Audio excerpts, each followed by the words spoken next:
सहना भवतु।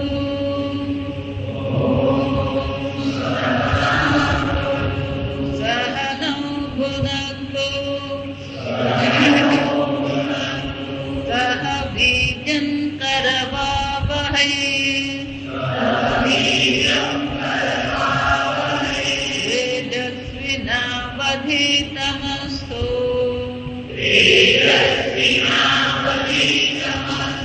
मा विद्विषावहै।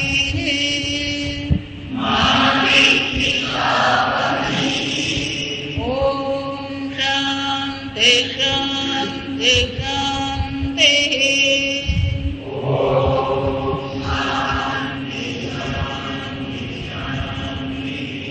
वासुदेवेन्द्र योगीन्द्रम् नत्वा ज्ञानप्रदं गुरुम् मुमुक्षूणां हितार्थाय तत्त्वबोधो विधीयते। सूक्ष्मशरीरं किम्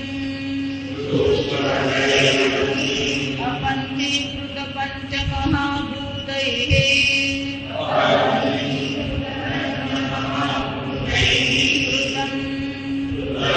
तत्कर्मजन्यं सुखदुःखादिभोगसाधनम् पञ्चज्ञानेन्द्रियाणि पञ्चकर्मेन्द्रियाणि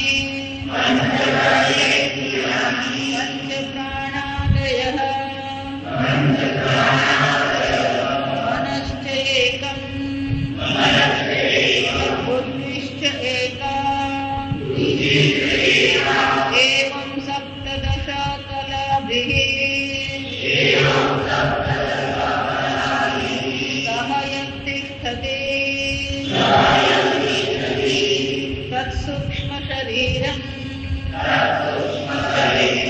श्रोत्रं त्वक चक्षुरसनाघ्राणम् इति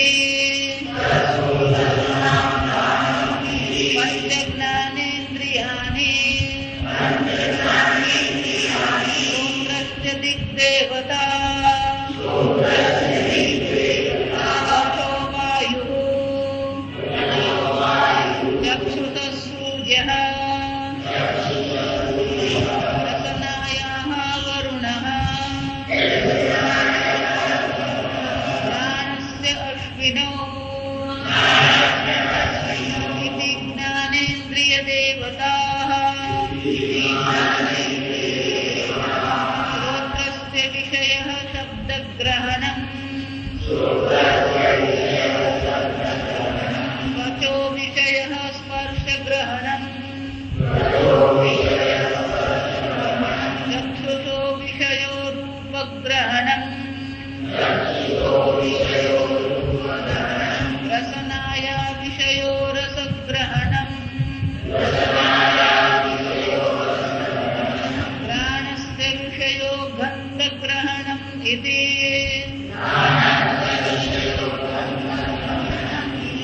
वाक्पाणिपाद वायुवस्थानि इति पञ्चकर्मेन्द्रियाणि वाचो देवता पत्निः हस्तयोरिन्द्रः पादयोर्विष्णुः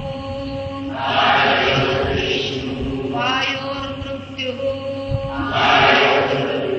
उपस्थस्य प्रजापतिः इति कर्मेन्द्रियदेवताः। वाचो विषयो भाषणम् पाणियोर्विषयो वस्तुग्रहणम् पादयोर्विषयो गमनम् वायोर्विषयो मल मलत्यागः स्वस्थस्य विषय आनन्दः इति कारणशरीरं किम् अनिर्वाच्य अनाद्यविद्यारूपम् शरीरद्वयस्य कारणमात्रम् सत्स्वरूप अज्ञानम् निर्विकल्परूपम् यदस्ति तत्कारणशरीरम्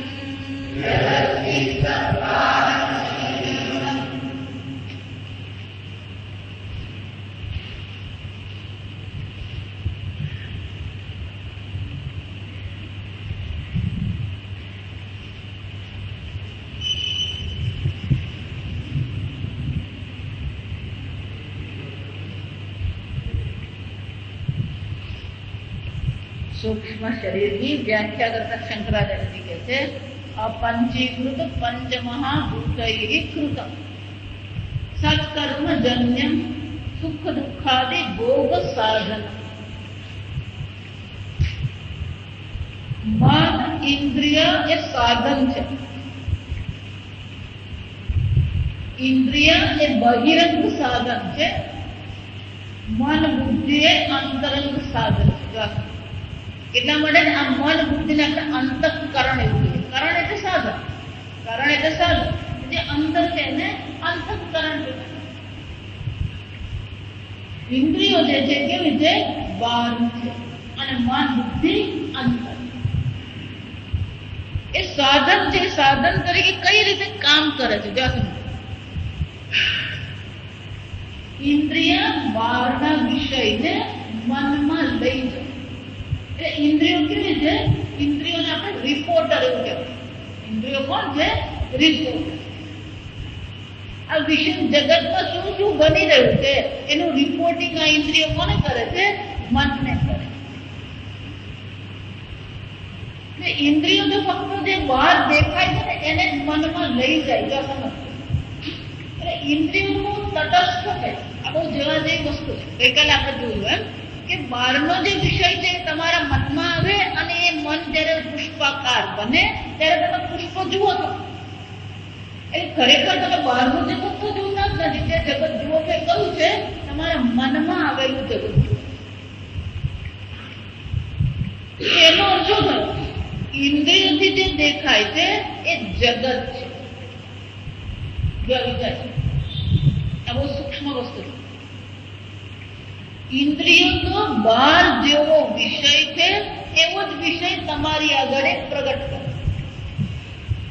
आ गलगोटो छे तो इंद्रिय फक्त माहिती मोकलावे छे आ गलगोटो छे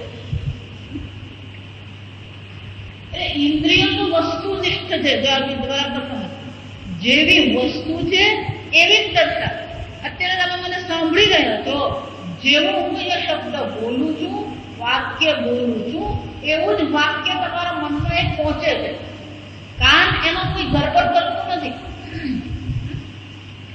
આંખ કોઈ ગડબડ કરે નહીં ક્યારેક ક્યારેક આંખે ગડબડ કરે અને દ્વિચંદ્ર ન્યાય કહેવામાં આવે ધીમે ધીમે કાચો મોટો થવા માંડે પછી બીજનો જે ચાંદ હોય તો કેટલા દેખાય બે દેખાય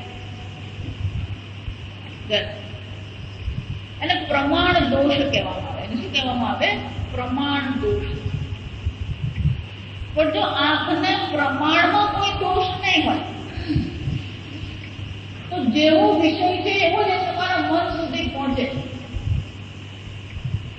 એટલે ઇન્દ્રિય તટસ્થ છે ઇન્દ્રિયોમાં કોઈ દોષ નથી આ સમજ જેવું બહાર જગત છે એવું જ જગત ઇન્દ્રિય મન સુધી પહોંચાડે જે પણ કઈ ગડબડ છે બધી ગડબડ કરનાર કોણ છે આ મન સુધા એટલા માટે શાસ્ત્રમાં એવું કહેવાય મન એવ મનુષ્યના કારણ બંધ મોક્ષ બહુ સુંદર વાત મન એવ મનુષ્યના કારણ બંધ મોક્ષ આ મન જ છે જે બંધન અને મોક્ષનું કારણ છે. વિષયાસક્તમ બંધાય, જે વિષયમાં આસક્ત છે એ બંધનનું કારણ છે. નિર્વિષયમ તુ મોક્ષાય, જેને આ વિષયમાંથી આસક્તિનો ત્યાગ કરી દીધો છે એ જ મન આપણને શું છે, મોક્ષ માટે ઉપયોગી છે. ગીતામાં પણ ભગવાન એ જ કહેતા તમે ઉદ્ધરેદ આત્મનાત્માનમ નાત્માનમ અવસાદે, આત્મૈવ ખ્યાત્મનો બંધુ આત્મૈવ રિપુરાત્મા. આત્મા એટલે સચ્ચિદાનંદ આત્મા ને, આત્મા એટલે આખું અંતઃકરણ. બહારનું જગત તમને બાંધતું જ નથી, જો સમજજો.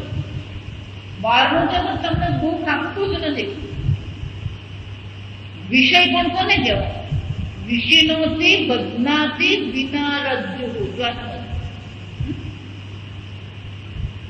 રાજા રાણીના વડાપાવ, આઈસ્ક્રીમ બધું છે બસ.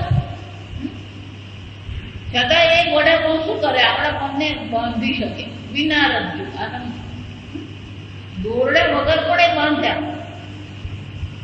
આજે વડાપાવ એમ કહું એટલે એટલા વડાપાવ ને સમજ. પછી એમાં કાકા, મા, ભાઈ, બહેન, માતા, પિતા, પુત્ર, પુત્રી, ઘર, ધન આ બધું જ આવી જાય. કોઈ કઈ દોરડું લઈને ફરતું નથી, પણ બધા આપણને શું કરી રહ્યા છે?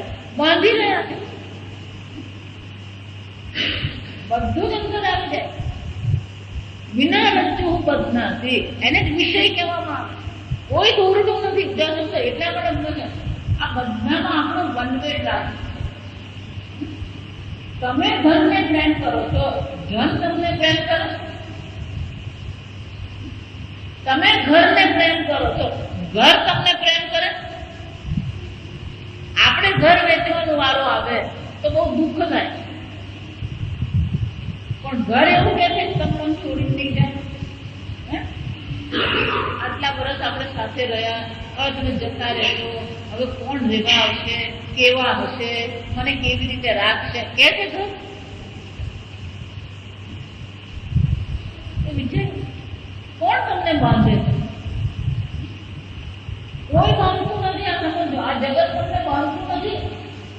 આપણે હાથે કરીને બંધાયા છે.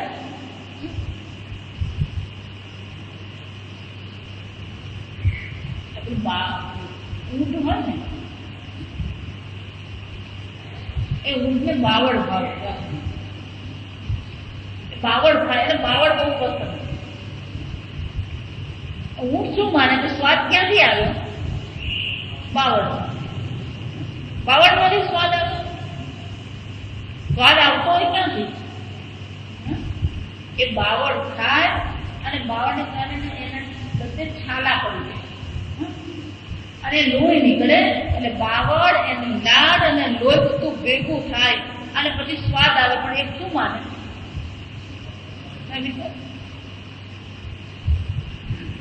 આપણે બધે આસક્તિ કરીએ.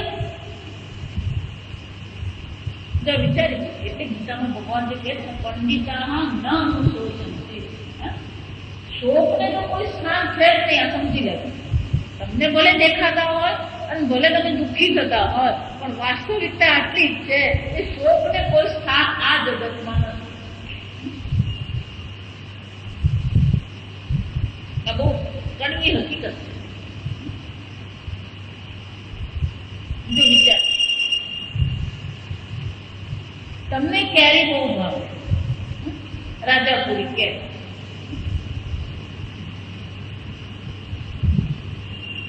તો સુખ રાજાપુરી કેરીમાં છે?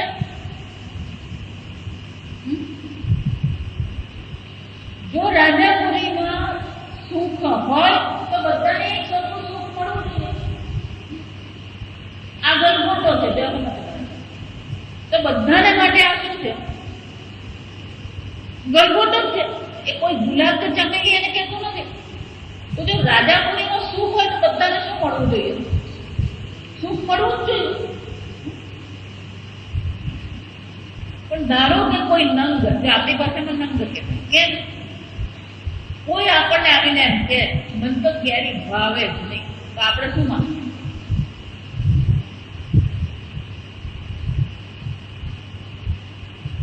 વિચાર એનો અર્થ શું થશે? એ કેરીમાં સુખ જુએ છે? એને કેરીમાં સુખ દેખાતું નથી, એને મરચામાં સુખ દેખાય. એને ક્યાં સુખ દેખાતું? આ કેટલાક લોકો મરચા માસ્ટર હોય, એ બધા શું છે? મરચા. અમારી ભાભી છે, એ બધામાં મરચું છે. એને ઘરમાં તમે જાઓ ને તો પેલા મરચા પ્લાસ્ટિકના મરચા ટીંગાડેલા હોય, એની બધી ડીશ જેમની ક્રોકરી છે એકદમ મરચા વાળી છે. બધું જ પેલું ટેબલ ક્લોથ પર બધું મરચાના ડિઝાઇન જો વિચાર. એને આખું કિચન તમે જો તો બધે તમને ખાલી મરચા જ દેખાય. એટલે એનું નામ મરચા માસ્ટર પડે. પછી આ પેલા મીઠું ભરવાની બરણી હોય એ બધા પેલા મરચા વાળી સમજજો. એની બીજે મરચા વાળી, ટેબલે મરચા પર આજુબાજુ નજર કરો તો તમને પેલા મરચા ટીંગાડેલા દેખાય પ્લાસ્ટિક. આપણને કોઈ મરચું ખાતું જોઈએ ને તોય આપણને ઉધરસ આવી જાય છે. એને મરચામાં સુખ દેખાય છે. એનો શું થાય? સુખ 12 વિષયોમાં છે. જો હોય તો બધાને એક સમાન રીતે મળે. એ જ રીતે દુઃખ જો બહાર હોય તો બધાને એક સમાન દુઃખનો અનુભવ થવો જોઈએ. જો સમજો. પણ સુખ દુઃખનો જે અનુભવ છે કેવો છે? અલગ અલગ છે. જેને તમે સુખ માનો છો બીજા એને દુઃખ માને. આ બરાબર વ્યાખ્યા બરાબર સમજો. જેને તમે સુખ માનો છો બીજા એને દુઃખ માને. એક સમયે તમે જેને સુખ કહેતા હતા એ જ વસ્તુ હવે તમારા માટે શું બની ગઈ છે? દુઃખ. એક પરિસ્થિતિમાં જે સુખ છે જો સમજો. વ્યક્તિ, વસ્તુ, કાળ, પરિસ્થિતિ. એક પરિસ્થિતિમાં જેને તમે સુખ કહો છો બીજી પરિસ્થિતિમાં એ જ વસ્તુ તમારા માટે શું બની જાય છે? દુઃખ બની જાય. તમને ભજીયા ખૂબ ભાવતા હોય પણ મલેરિયાનો તાવ આવ્યો હોય તો એ પરિસ્થિતિમાં શું થઈ જાય? સમજો એનો અર્થ શું થાય? દેશ, કાળ, વસ્તુ, વ્યક્તિ, પરિસ્થિતિ પ્રમાણે સુખ અને દુઃખની વ્યાખ્યા શું થાય છે? વ્યક્તિથી તો બદલાય જ છે પણ તમારા એકને માટે પણ શું થાય છે? હંમેશા એ સુખનું કારણ છે, હંમેશા એ દુઃખનું કારણ છે. એક દ્રષ્ટિએ સુખ જેને કહીએ છે, બીજી દ્રષ્ટિએ દુઃખ છે. સુખ છે, દુઃખ છે. આની છે એટલે કુંતી માતા ભાગવતમાં બહુ સુંદર કહે છે, હે ભગવાન વિપદ સંતુ શશ્વત. ભાગવતમાં કુંતી માતા ભગવાનને પ્રાર્થના કરતા કહે છે, હે ભગવાન ભલે અમારા જીવનમાં વિપત્તિ આવતી કેમ? જ્યારે જ્યારે અમારા જીવનમાં વિપત્તિ આવી ત્યારે સંપત્તિ સ્વરૂપ પરમાત્મા તમારી પ્રાપ્તિ અમને થઈ, તમારા દર્શન અમને થયા.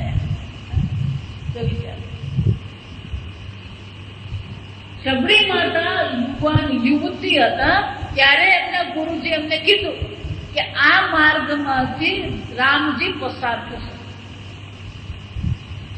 એ વૃદ્ધ થયા ત્યાં સુધી શું કરતા રહ્યા? રાહ જોતા રહ્યા. પણ રાહ જોવું એમના માટે દુઃખનું કારણ હતું. આપણે તો પેલો કોઈકને એમ છે ને ભાઈ તક ફોન કરજો તો 5 મિનિટ થાય, 10 મિનિટ થાય, 15 મિનિટ થાય એટલે આપણે શું થવા માંગે?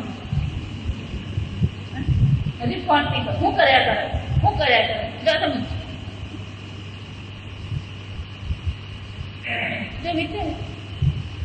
કાળ છે, દેશ છે, વસ્તુ છે, પરિસ્થિતિ છે,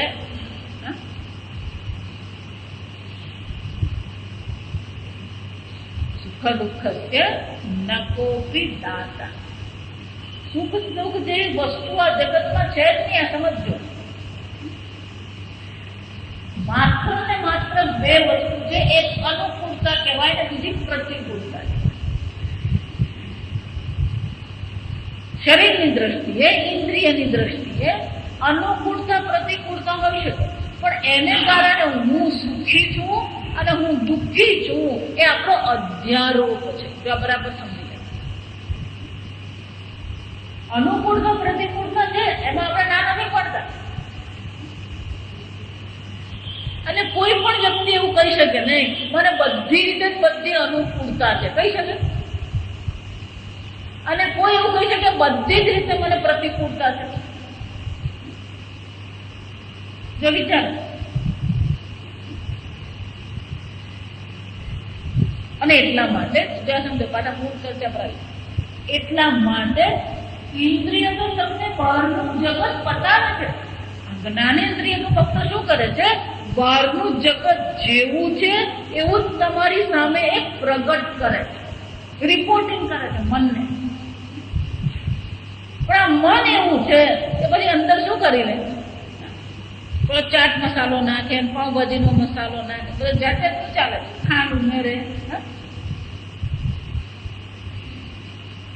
એકવાર અમારે પૂજ્ય સ્વામીજી સુરત આવે, બહુ વર્ષો પહેલાની વાત. પહેલી વાર સ્વામીજી સુરત આવે. એટલે સ્વામીજી સાથે એમના પણ જેટલા શિષ્યો છે ને બધા અમદાવાદ વાળા સ્વામીજી આવ્યા હતા. પછી બીજા પ્રશાંતાનંદજી છે, આપણા સંન્યાસીઓ પણ સાથે આવ્યા. એટલે 4 સંન્યાસીઓ હતા, જ્યાં બહુ સાંભળ હતી. એક સ્વામીજી હતા, વિરિતાત્માનંદજી હતા, પ્રત્યેક પોતાની આપણા સુરત વાળા સ્વામી, અને એક સ્વામીજીના શિષ્ય હતું પ્રશાંતાનંદ. અને 5મા એક વાગીશાનંદજી, ત્યારે બ્રહ્મચારી હતા પ્રભુ. આ 5 જણા હતા. જો સવારના પરમાં બધાને ચા જોઈએ. પાંચે 5 જુદી જુદી ચા. સ્વામીજીની ચા તૈયાર કરે. સ્વામીજી એવું હોય કે તમે ધારો કે કોઈ ફ્લેટમાં એમને રાખ્યા હોય ને, આપણે બહારથી બંધ કરીને જતું હોય, સુઈ ગયા જતું રહે, આપણે આવીને જ ખોલવાનું, પછી ચા લઈને અંદર જવાનું, પછી સ્વામીજીને ઉઠાડવાનું. એટલે બરાબર 5 વાગે ટકોરે આપણે સ્વામીજીને ઉઠાડવાનું. એટલે આપણે બરાબર સ્વામીજી માટે ચાનું પેલું ચાનું પાણી, દૂધ, ખાંડ અલગ લઈ જવાનું. એટલે આ સ્વામીજીની ચા. જો ચાનું પાણી હોય, ગરમ દૂધ હોય, એમ છૂટું લઈ જવાનું. એટલે ટ્રેમાં તૈયાર કરવું. એટલે પેલું સ્વામીજીની ચા પીવું. સ્વામીજી ચા પી લે પછી સ્નાન કરવા જાય. એટલે પ્રશાંતાનંદજી તૈયાર. આ પ્રશાંતાનંદજી નાયા વગર ચા નહીં પીએ. જો વિચાર. આ પ્રશાંતાનંદજી ચા પીને એમને 50-50 એટલે અડધું દૂધ ને અડધું પાણી. એટલે એમની ચા તૈયાર થાય. એ થાય કે પ્રત્યેક પોતાને આપણે સુરત સ્વામી એમને એકલા દૂધ બીજું. પછી અંદર લીલી ચા હોય, પછી આદુ હોય.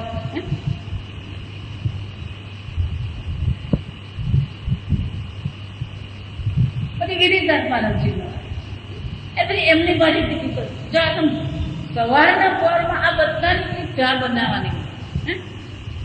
દરેક જણ શું માને? આ હોય તો ચા કહેવાય. એટલે બધાની ચાની વ્યાખ્યા શું છે? અને પેલો પ્રભુ એટલે અમેરિકાના સ્વામીજીનો એક સ્ટુડન્ટ, એ 17 વર્ષના હતા ત્યારે સ્વામીજી પાસે આવી ગયા. 17 વર્ષના હતા ને, 77 કે 78 ની વાત. અમેરિકાના એક ખેડૂતનો દીકરો 17 વર્ષ એને રંગ લાગી ગયો ને એ સ્વામીજી પાસે આવી ગયો. એ ક્યાં આવેલો? એટલે એ છેલ્લે આવે. આ બધાના વારા ચાલે. એ આવે ને એટલે એને કશું કરવાનું, પેલું ચાનું પાણી મૂકી આપવાનું, લીંબુ આપી દેવાનું, દૂધ આપી દેવાનું, કે એની રીતે મિશ્રણ કરી દે. કેટલું દૂધ નાખવાનું, પછી 2 ટીપા લીંબુ, એ બધું એ લોકો પ્રયોગ કરતા હોય. હવે વિચારો, કઈ ચામાં સુખ છે?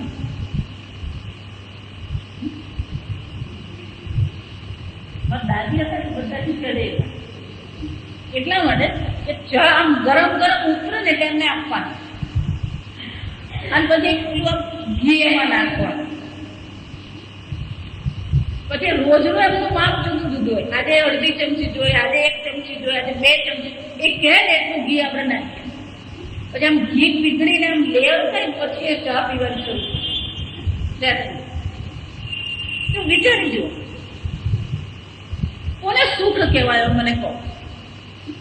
કઈ ચા સુખનું કારણ? કઈ ચા દુઃખનું કારણ? વિચારો. આ બધાના માટે હું ચા તૈયાર નથી. હું જાતે ચા પીવું નહીં, જો પોતે ચા ચાખે પીવી, પણ બધાની ટેસ્ટ પ્રમાણે મારે બનાવવાની હોય, અને બધાની ટેસ્ટ પ્રમાણે બને. એટલે પછી એ પૂછે તે ચાખી? ના, ચાખીને હું ચા પીવી જ નથી.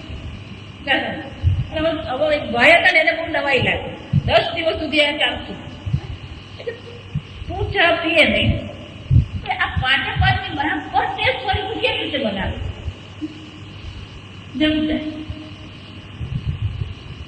કોને સુખ કહેશો? આ તો ફક્ત હું ચાનું દ્રષ્ટાંત તમને આપું. આખી જિંદગી આવું છે, આ સમજો. પછી શરીર હોય, મન હોય, બુદ્ધિ હોય, ધન હોય, સંપત્તિ હોય, સંબંધો. અર્જુનને એક પ્રશ્ન હતો, સ્વજનમજી કથમ હત્વા સુખિનઃ શ્યામ માધવ. અર્જુન શું વિચારતો હતો? આ સ્વજન વગર ભગવાન હવે કેવી રીતે સુખી થઈશું? આ રાજ્ય વગર કેમ સુખી થઈશું ભગવાન? આ જગતમાં આપણે શું કરતા રહે છે? સુખનો અધ્યારોપ કરીએ, દુઃખનો અધ્યારોપ કરીએ. પણ ઇન્દ્રિય કેવી છે? ઇન્દ્રિય સુખ પણ જોતી નથી, દુઃખ પણ જોતી નથી. ઇન્દ્રિય તો જેવું જગત છે એવું જગત તમને દર્શાવે. આપણા શાસ્ત્રમાં 2 શબ્દ વાપરવામાં આવે છે. એક જગત શબ્દ છે અને બીજો સંસાર શબ્દ. ઇન્દ્રિય તમને જે બતાવે છે એ જગત છે. મન ઇન્દ્રિયથી મનમાં જે પહોંચે ને એ જગત છે. બરાબર. ઇન્દ્રિયથી મનમાં જે પહોંચે એ જગત છે, પણ મનથી તમને જે પહોંચે છે એ બધી વસ્તુ શું છે? સંસાર. બહાર સંસાર નથી, બહાર તો જગત છે. અને ઇન્દ્રિય તમને જગત જ બતાવે છે, પણ તમારું મન એ જગતને શામાં પરિવર્તિત કરે? સંસારમાં પરિવર્તિત.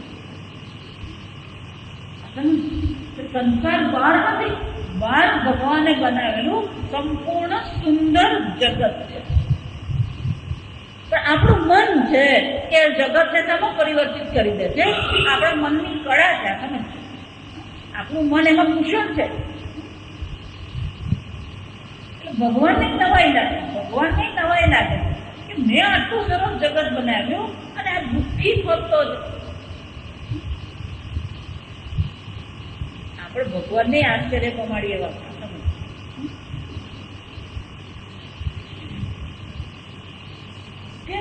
ભગવાન વિચારે છે આટલું સુંદર મેં જગત બનાવ્યું, અને તોય આ માણસ શું કરતો કરે?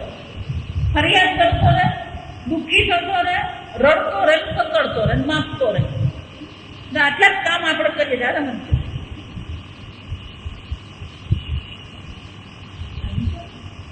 એનો શું થયો?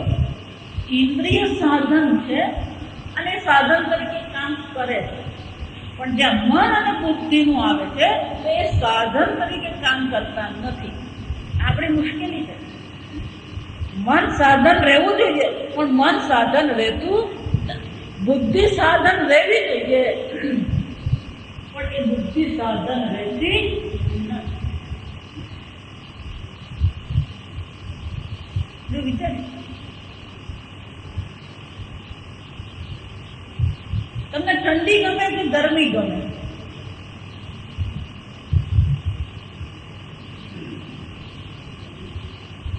શિયાળામાં ગરમી ગમે અને ઉનાળામાં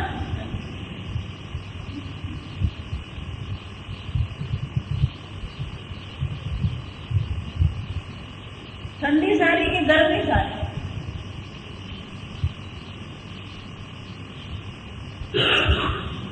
આપણી હાલત શું છે? 12 મહિના આપણે ફરિયાદ કરીએ. વરસાદ પડે તોય ફરિયાદ, ન પડે તોય ફરિયાદ, ગરમી પડે તોય ફરિયાદ, ગરમી નહીં પડે તોય ફરિયાદ, ઠંડી પડે તોય ફરિયાદ, ઠંડી નહીં પડે તોય ફરિયાદ. વિચારજો, કેરી થાય તોય ફરિયાદ. કેમ? આ વખતે બહુ કેરી થાય તો ભાવ પડી ગયા. અને નહીં થાય તો શું છે?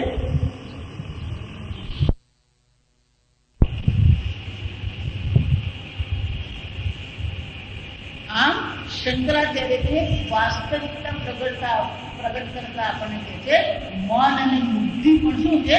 સાધન છે. આ જગત સાથે વ્યવહાર કરવા માટેનું મન શું છે? સાધન. આમ જો દર્શન ક્રિયા કરે, કર્ણેન્દ્રિય શ્રવણ ક્રિયા કરે, આ બધી માહિતી ક્યાં એકત્રિત થાય છે? મનમાં એકત્રિત થાય. જો સમજો, એ એકત્રિત થયા પછી આપણું મગજ નક્કી કરે શું કરવું. એટલું જ નહીં, આ કર્મેન્દ્રિય પણ જે છે, ફક્ત જ્ઞાનેન્દ્રિય નહીં. જો વિચારી, તમે જયારે ચાલો છો ત્યારે આંખ જોવાનું કામ કરે, અને જે પ્રકારે આંખ માહિતી મોકલે એ પ્રકારે મગજ પગને શું કરે છે? આદેશ આપે છે. એનો અર્થ શું થશે? જ્ઞાનેન્દ્રિય અને કર્મેન્દ્રિય બંને ભેગી મળીને કામ કરે.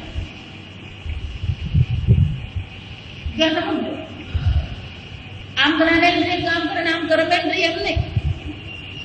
અને અંગ્રેજીમાં કોઓર્ડિનેશન, અંગ્રેજીમાં શું કહેવામાં આવે? કોઓર્ડિનેશન. આ સંપૂર્ણ શરીર જે છે, આ સ્થૂળ શરીરમાં જે સૂક્ષ્મ શરીર છે એ કોઓર્ડિનેશનથી કામ કરે. જ્ઞાનેન્દ્રિય હોય, કર્મેન્દ્રિય હોય, મન હોય, મન બધી માહિતીઓ ભેગી કરે અને માહિતીને આધારે નિર્ણય કરે શું કરવું જોઈએ. બુદ્ધિ આપણી જે સ્મૃતિ છે, આપણા અનુભવ છે, એ અનુભવને આધારે નિર્ણય કરી શકે. તો સાધન છે આપણો વ્યવહાર, આ જગતમાં વ્યવહાર કરવા માટેનું એક સાધન છે મન અને બુદ્ધિ. મન અને બુદ્ધિની વ્યાખ્યા શંકરાચાર્યની પાછળથી કરશે આપણને. મનની સાથે અહંકાર પણ આવી જાય, બુદ્ધિની સાથે ચિત્ત પણ આવી જાય. કે અંતઃકરણના 4 વિભાગ છે. મન છે, બુદ્ધિ છે, ચિત્ત છે અને અહંકાર છે. અને શંકરાચાર્યજી કહે છે દુઃખ સુખ ભોગાદિ સાધન પંચ જ્ઞાનેન્દ્રિયાની, પંચ કર્મેન્દ્રિયાની, પંચ પ્રાણાદય. મનશ્ચ એક, બુદ્ધિશ્ચ એક. 5 પ્રાણ છે. પ્રાણ છે, અપાન છે, સમાન છે, ધ્યાન છે અને ઉદાન છે. પ્રણીયતે ઇતિ પ્રાણ. જે શરીરના પ્રાણ શ્વાસ ચલવે છે એને પ્રાણ છે. અપનીય છે ઇતિ અપાનમ. જે શરીરમાં જે પણ કઈ મલ છે એ બધું મલને શું કરે છે? નીચે લઈ જઈને જે બહાર કાઢે છે એને અપાન વાયુ છે. સમમ કરોતિ ઇતિ સમાનમ. જે આ પ્રાણ અને અપાનને સમાન કરીને શું કરે છે? આ અન્નનું પાચન કરે છે એને સમાન વાયુ છે. ઉર્ધ્વમ નયતિ ઇતિ ઉદાન. આ જીવને શરીરની બહાર કાઢનાર જે છે એને ઉદાન વાયુ છે. વ્યાન સર્વવ્યાપકત્વ વ્યાન. એ વ્યાન વાયુ કેવો છે? સંપૂર્ણ શરીરમાં વ્યાપ્ત છે. વ્યાપકત્વ જ્ઞાન. આ 5 પ્રાણ છે જેને કારણે આ શરીરનું સંચાલન થઈ રહ્યું. મન છે જે સંકલ્પ વિકલ્પ કરે છે, બુદ્ધિ છે જે નિર્ણય કરે છે. મન જેટલી તમને માહિતી આપે એ માહિતીને આધારે વર્તમાન કાળની માહિતી, ભૂતકાળની માહિતી અને ભવિષ્યનો વિચાર કરીને પછી બુદ્ધિ શું કરે છે? નિર્ણય કરે. આમ સંકલ્પ વિકલ્પ કરનાર, વિચાર કરનાર જે સાધન છે એને મન કહેવામાં આવે. નિર્ણય કરનાર જે સાધન છે એને બુદ્ધિ કહેવામાં આવે. એટલે શંકરાચાર્ય કીધે સપ્તદશ કલાભિઃ યહ તિષ્ઠતિ. આમ આ 17 કલા, કલા એટલે અવયવ અથવા વિભાગ. કલા એટલે શું છે? અવયવ. આ સૂક્ષ્મ શરીર કેવું છે? આ 17 અવયવોનું બનેલું છે. 5 જ્ઞાનેન્દ્રિયાણી, 5 કર્મેન્દ્રિયાણી, 5 પ્રાણ, મન અને બુદ્ધિ. એટલે થયા 17. આ 17 વિભાગોનું જે બનેલું છે સહાય તિષ્ઠતિ, એક સાથે આજે 17 જે છે એને શું કહેવામાં આવે છે? સૂક્ષ્મ શરીર કહેવાય. આ બધા સાધન છે. જો સમજ, આ બધા શું છે? સાધન છે. જો એ સાધન છે એ બધાનો ઉપયોગ પણ કઈ રીતે થવો જોઈએ? સાધન તરીકે. મોટે ભાગે આપણા માટે તો આ બધી વસ્તુ શું બની જાય? ભોગ બની જાય. જો આ વિચારું કે આ ભોગ શબ્દ સમજી ગયો. આ ભોગ શબ્દ પણ સમજવા જેવો. જો વિચાર, તમે સફરજન ખાઓ. જો આ સમજી, જ્યારે સફરજન તમારા જીભ પર આવે ત્યારે એ જ્ઞાન છે કે ભોગ છે? પહેલું શું છે? પહેલા તમે એને ઓળખો છો. જો સમજો, પહેલા તમે એને શું કરો છો? આ જમરૂખ છે, આ સફરજન છે, આ કેરી છે, આ ગરમ છે, આ ઠંડુ છે, આ તીખું છે, આ ખારું છે.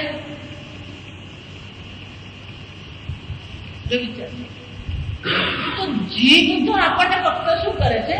સ્વાદનું જ્ઞાન આપે છે. બરાબર. જીભ તો ફક્ત ને ફક્ત તમને શું કરે છે? સ્વાદનું જ્ઞાન.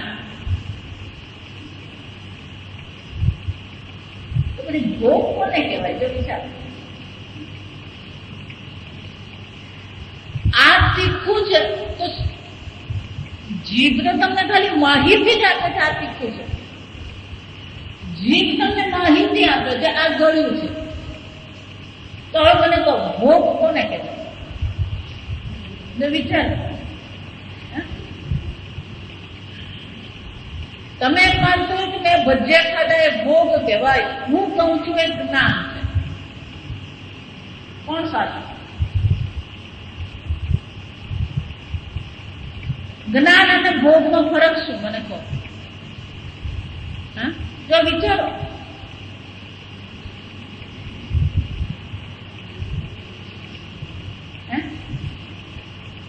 જીભ તો તમને ફક્ત જ્ઞાન જ આપે છે. આ સમજો, આ ત્વચા પર તમને શું કરે છે? જ્ઞાન જ આપે છે. જ્ઞાનેન્દ્રિય છે. કાનથી તમે સાંભળો છો પણ એ પણ શું છે? જ્ઞાન માત્ર છે.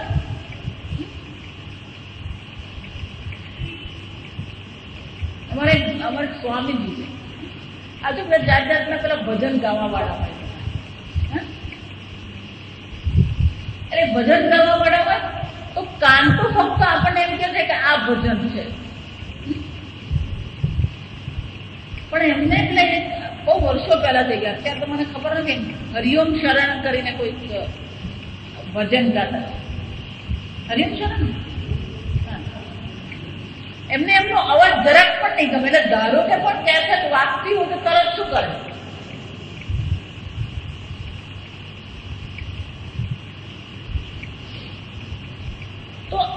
હરિઓમ શરણ ગાઈ રહ્યો છે એને જ્ઞાન કહેવાય કે ભોગ કહેવાય?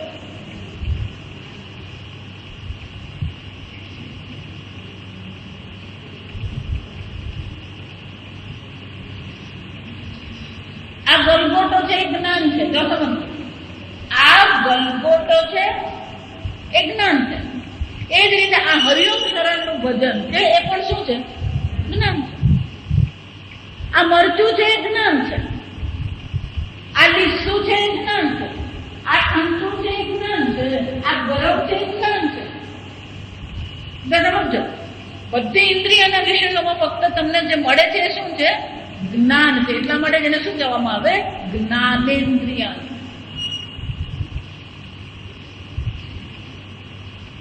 તો પછી ભોગ કોને કહેવાય?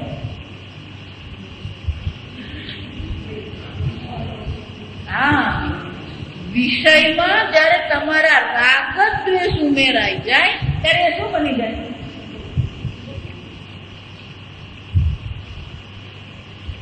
સમજાય? એટલા માટે મેં ચર્ચા કરી કે બહાર સુખ દુઃખ છે જ નહીં, બહાર વિષય છે અને માહિતી તમને મળી રહી છે, પણ એમાં તમારા શું ઉમેરાય છે? રાગ અને દ્વેષ તમે ઉમેરો છો. રાગ ઉમેરાઈ ગયો તો સુખ કહેવાય, દ્વેષ ઉમેરાઈ ગયો તો શું કહેવાય? દુઃખ કહેવાય.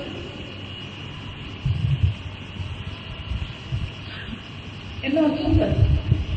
આ બધો ખેલ કરનાર કોણ છે? આ રાગ અને દ્વેષ છે. વિષયો પણ નથી, મન પણ નથી, જ્ઞાનેન્દ્રિય પણ નથી. આ બધો ખેલ કરાવનાર કોણ છે? આ રાગ દ્વેષ.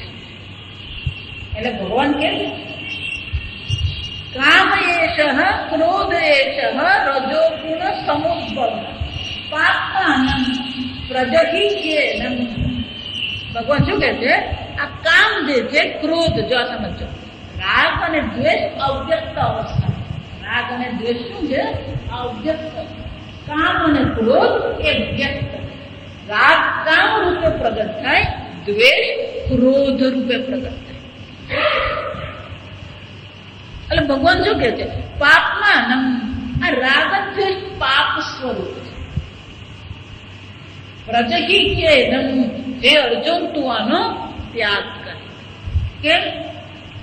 વૈરીના, નિત્ય વૈરીના. આ કોણ છે? તારો વેરી કોણ છે? આ રાગ અને દ્વેષ એ તારો વેરી. વેરી નહીં, નિત્ય વૈરીના. જો તમે છોકરો વેરી તો કે છે ભગવાન, પણ સાથે કયો શબ્દ વાપરે છે? નિત્ય. આવી છે.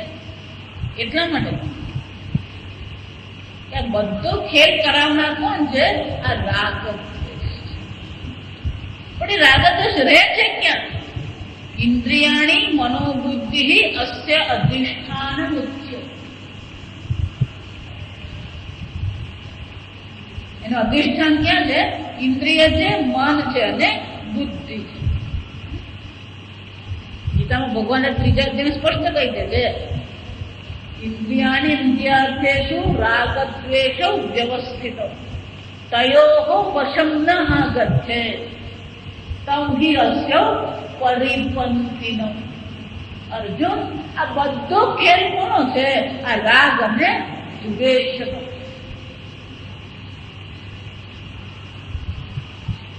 અને એટલે ભગવાન શું કહે છે? તૌ હિ પરિપંથિનો. પરિપંથીનો શબ્દ નથી. પરિપંથીનો એટલે કે આ માર્ગ લૂંટેલું જેવું. શિયાળીની રાત હોય અને બારડોલીથી બારડોલીથી નવસારી આવો સરગુણના રસ્તે, હે, તો રસ્તામાં શું હોય? આ ઉભેલા જ હોય આપણે લૂંટવા માટે. એ માર્ગ લૂંટેલું. એમાં રાગ જ શું છે? માર્ગ લૂંટેલું. પણ આપણને તો બહુ ગમે આપણા રાગ. આપણને જગતમાં સૌથી પ્રિય વસ્તુ હોય તો કઈ છે? આપણા રાગ અને આપણા દ્વેષ. કેરી પ્રિય નથી, કેરી ગમે છે ને એ પ્રિય છે. જો સમજ, કેરી પ્રિય એમ નહીં, મરચું પ્રિય એમ નહીં. મરચું મને ગમે છે એ મને ગમે છે. અને નથી આમ રાગ અને દ્વેષ પ્રત્યે આપણો રાગ છે.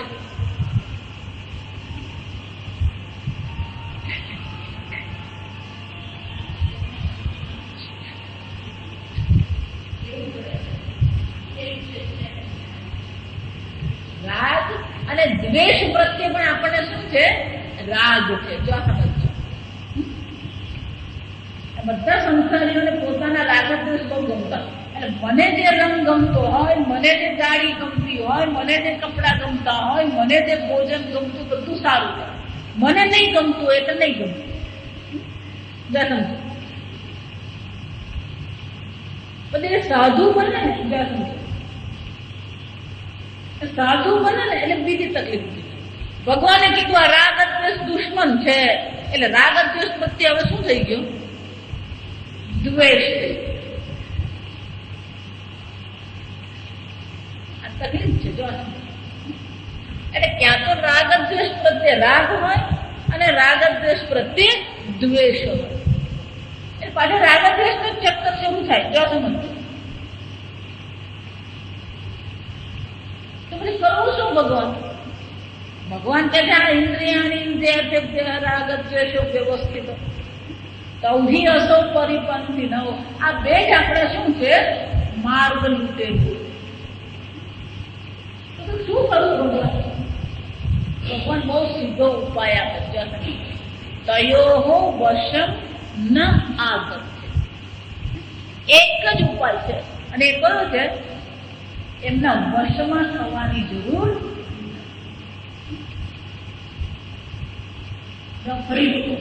રાગ દ્વેષની નિવૃત્તિ નથી કરવાની અને રાગ દ્વેષની કોઈ નિવૃત્તિ કરી શકે પણ નહીં. આ સમજ.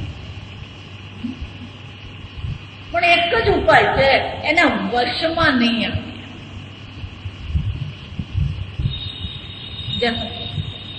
જો તમે રાગ દ્વેષના વશમાં નહીં હો તો આ જ્ઞાનેન્દ્રિય, કર્મેન્દ્રિય, મન, બુદ્ધિ એ તમારા માટે સાધન બની જાય. એ ક્યારે સાધન બને? જો એ તમે જો રાગ દ્વેષના વશમાં થઈ ગયા તો આ બધા તમારું નિયંત્રણ કરનાર બને.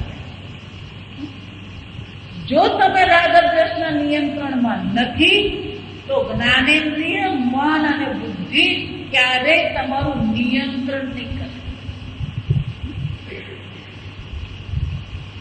અને સુખી થવાની ચાવી કહેવાય. ગઈકાલે કીધું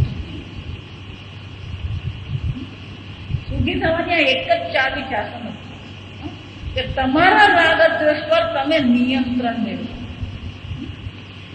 એ આપણા હાથમાં છે. બાકી બીજા પર નિયંત્રણ મેળવવું ને બીજાને બદલવું એ આપણા હાથમાં નથી. એટલે ભગવાન શું કહે છે? તયોહો વશમ ન આગત. જો તમે એના વશમાં નથી તો સંપૂર્ણ સૂક્ષ્મ શરીર તમારા માટે સાધન બની જાય. જો એ સાધન બની જશે તો આ આત્મજ્ઞાન પ્રાપ્ત કરવા માટે એ ઉપકારક છે. એટલે ભગવાન શું કહે છે? આત્મૈવ ખ્યાત્મનો બંધુ. એ જ મન જો તમારા રાગ દ્વેષના નિયંત્રણમાં નહીં હશે તો એ મન તમારા માટે બંધુ કહેવાશે. જો એ રાગ દ્વેષના નિયંત્રણમાં છે તો એ જ તમારા માટે શું બની જશે? શત્રુ. એનો અર્થ શું? આ તત્વબોધમાં આપણે જયારે સૂક્ષ્મ શરીર ભણી રહ્યા છે તો આટલું આપણા મનમાં સ્પષ્ટ થઈ જવું જોઈએ કે સ્થૂળ શરીર વિકારી છે અને સૂક્ષ્મ શરીર સાધન છે. અને એનો સાધન તરીકે આપણે શું કરીએ? ઉપયોગ કરીએ.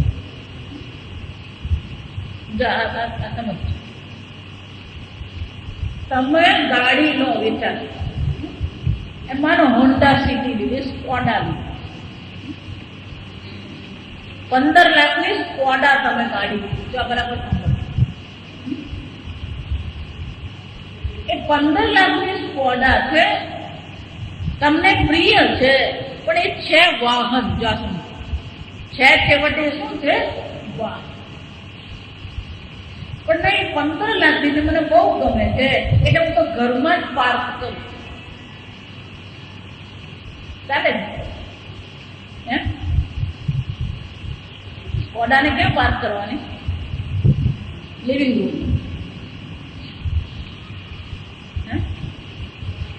એનું સ્થાન ક્યાં કર્યું? ગેરેજમાં. પછી એ 5 લાખની હોય કે 15 લાખની હોય, ગાડીનું સ્થાન ક્યાં કર્યું છે? ગેરેજમાં, પાર્કિંગ એરિયામાં જ હોય. એ મન સાધન છે તો પછી એનું સાધન તરીકે જ ઉપયોગ થવો જોઈએ. પણ આપણે શું કરી નાખીએ તો વિચારી જો. આમ શંકરાચાર્ય ખાલી વ્યાખ્યા કરે છે એમ નહીં, આપણને સમજ આપી રહ્યા છે કે આ સાધન છે એ 17 કલાઓનું બનેલું છે અને એને 17 કલાઓનું બનેલા આ સાધનનો આપણે શું કરવાનું છે? ઉપયોગ કરવાનો. એ જો આપણો ઉપયોગ કરી જાય તો દુઃખી થઈએ, પણ મોટે ભાગે શું થાય છે? એ જ આપણો ઉપયોગ કરી જાય. જો સમજવાનું, મારું દ્રષ્ટાંત યાદ રાખો. આ મન આપણો ઉપયોગ કરી જાય. જો કેવી રીતે? જો તમને આખી પ્રક્રિયા બતાવો ને એટલે તમને ખ્યાલ. આઈસ્ક્રીમ ખાવાનું મન થયું. હવે જોજો કોણ કોનો ઉપયોગ કરે. જ્યાં આઈસ્ક્રીમ ખાવાનું મન થયું એટલે તત્કાળ મનના ઓર્ડર છે. ચાલ ઉભો થા, સ્કૂટરની ચાવી લે. એટલે પેલો ડાયો ડમરો થઈને શું કરે? સ્કૂટર ચાલ નીચે જાય, ત્યાં સ્કૂટર ચાલુ કર. સ્કૂટર ચાલુ, ચાલ પેલો વાડીલાલના આઈસ્ક્રીમ પાર્લર પર પહોંચી જાય. એટલે પેલો આઈસ્ક્રીમ પાર્લર પર પહોંચે. ચાલ સમજો કોણ શેઠ છે ને કોણ નોકર છે. આ સમજ. પેલો પાર્લર પર પહોંચ્યો, ચાલ આઈસ્ક્રીમ પૂછ કયા કયા છે. એટલે પેલો પૂછે સ્ટ્રોબેરી છે કે નહીં, કેસર પિસ્તા છે કે નહીં, કુલ્ફી છે કે નહીં. જાત જાતની આઈસ્ક્રીમ પાછા. એટલે પેલો કે આ છે ના, આ છે ના, આ છે ના. આ બધા ઓર્ડર અંદરથી આવે. પછી નક્કી થાય સ્ટ્રોબેરી ફેમિલી પેક લેવાનું. એ પણ નક્કી કોણ કરે? તમે કરો. જ્યાં પેલો આઈસ્ક્રીમે પેક કરીને આપ્યું એટલે તરત બીજો ઓર્ડર થઈ જાય. ચાલ જલ્દીથી સ્કૂટર ચાલુ કર, આ ગરમી પડે છે, આઈસ્ક્રીમ પીગળી જાય, ઘેર જલ્દી પહોંચ. એટલે મારતા સ્કૂટરે પેલો ઘરે પહોંચે. આજે હજી ઓર્ડર આવવાના બંધ નથી ત્યાં. ઘરે પહોંચે કે ચાલ જલ્દી પાર્ક કર, ઘરમાં જા. ઘરમાં જો એટલે શું છે? ચાલ જલ્દીથી ડીશ કાઢ, ચમચી કાઢ.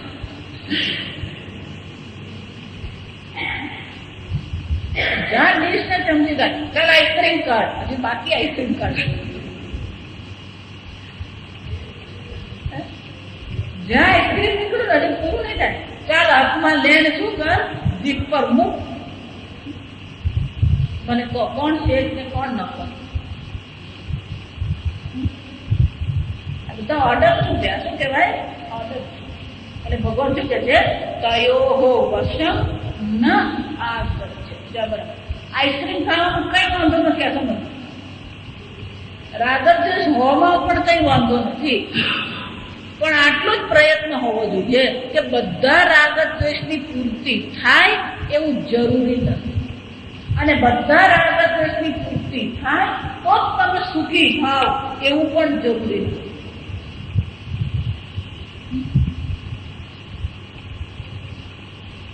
તો ભગવાન રાગદ્વેષને વશમાં કેમ કરવું? તયોહો વશમ ન આગત. ભગવાને કીધું. એટલે ભગવાન બીજા શ્લોકમાં આપણને ઉપાય દર્શાવે. સ્વધર્મે નિધનમ શ્રેય પરધર્મો ભયા. પોતાના કર્તવ્ય કર્મનું પાલન કરીએ.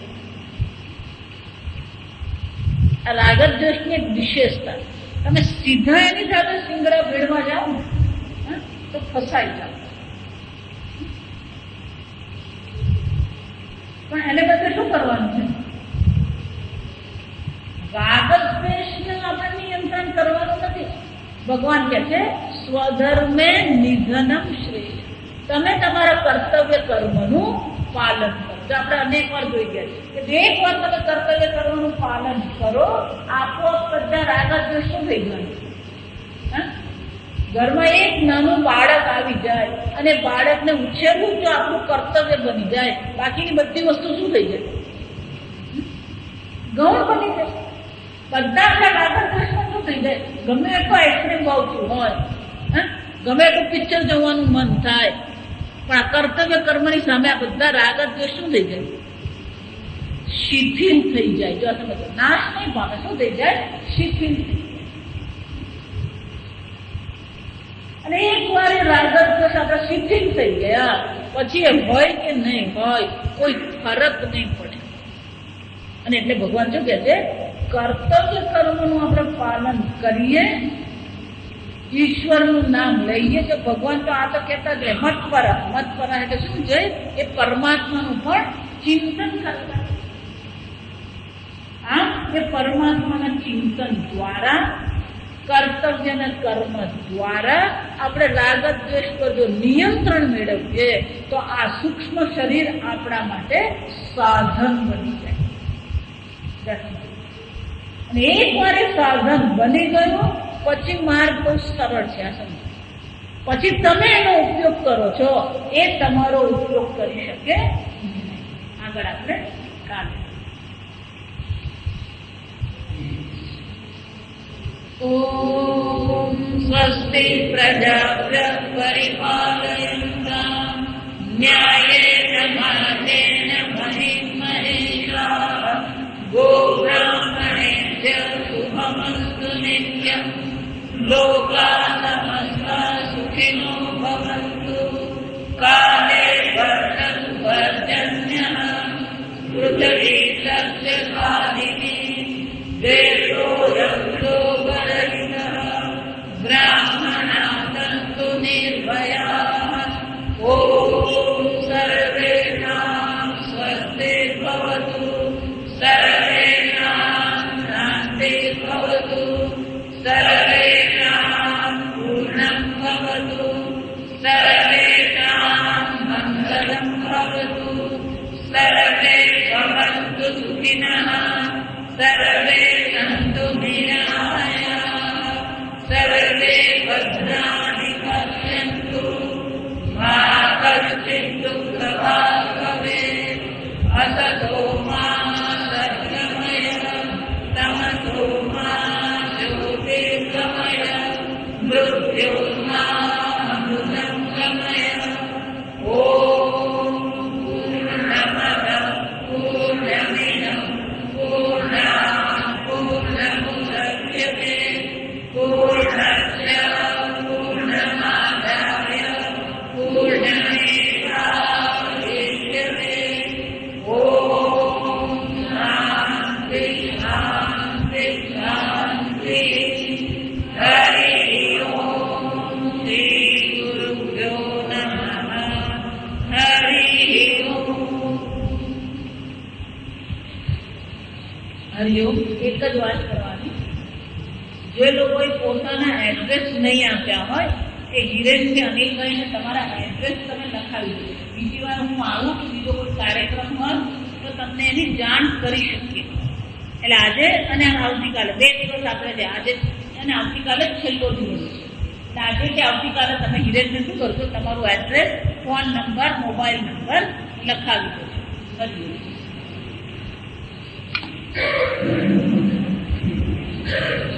હરિઓમ. આપણે જ્યારે